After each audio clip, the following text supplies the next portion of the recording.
All right, guys, let's have a really important conversation about the impact of the pandemic on pole vault and the future of our sport and how it impacts you.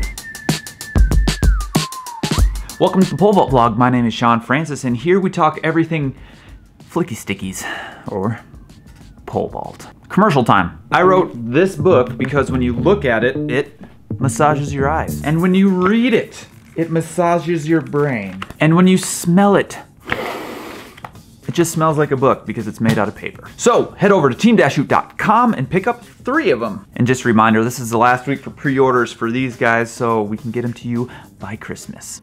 Let's talk about the future of the pole vault in the midst of a pandemic. COVID canceled the track and field season for last year, and there is a risk that it might happen again and cancel it this year. Speaking strictly of high school is where vaulters get introduced to our sport. It's where they get to try it out, and they get bit by the pole vault bug in high school. That's where that happens.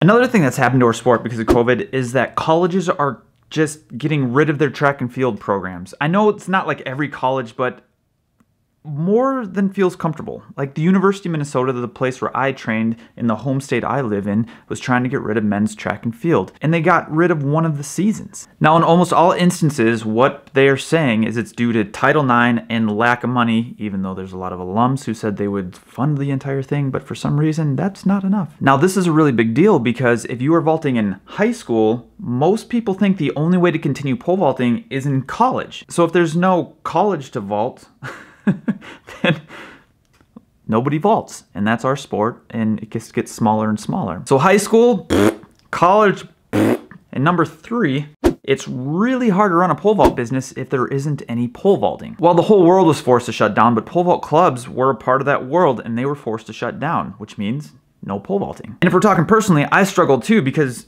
nobody was buying pole vault books because nobody was pole vaulting, and that's the really cool part about this is what was the first group to bring pole vault back? Pole vault clubs. Where's the only place to pole vault year round, not just a high school or college season?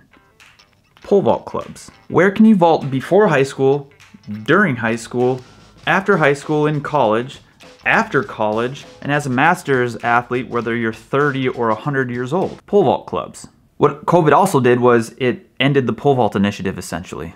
For about 5 months, every single month we were able to donate $1,000 to a pole vault program. Now, since COVID happened, we haven't reached that benchmark since. Well, we did just yesterday. So it took 9 months, and I'll announce the winner shortly, but it took 9 months to get there. And I don't like that it took that long. And unfortunately, I got word that one of the programs we donated poles to, us as a group, a part of the pole vault community, their high school is thinking about dropping the pole vault altogether this next year. So I don't like that either. So here's what we're gonna try. We're gonna pivot. Like, we felt the headwind, we're gonna grab a different pole.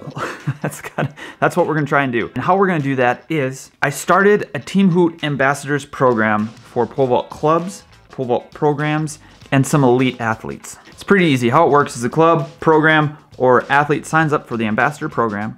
They get a code. Anytime someone uses their code, instead of taking that $5 and putting it into a pot, that $5 goes directly to the program, club, or elite athlete. I'm still trying to figure out how to set up a donation link so we can keep the pole vault initiative alive. That way, if people do want to donate, and when that pot does get to $1,000, we can keep donating it. I'm not really sure yet if I end that program or keep that going. Let me know, please. We're putting like a shot of money into the pole vault vein where it feels like we need it now, not when a pot gets to $1,000. And all of this aligns with Team Hoot's original mission is to support pole vault programs while giving more pole vault education out. To me, those are the 2 most important things to help our sport grow, and that's all I'm trying to do. So if you're a pole vault program, club, or an elite, shoot me a message at what is my email? teamhootpv@gmail.com.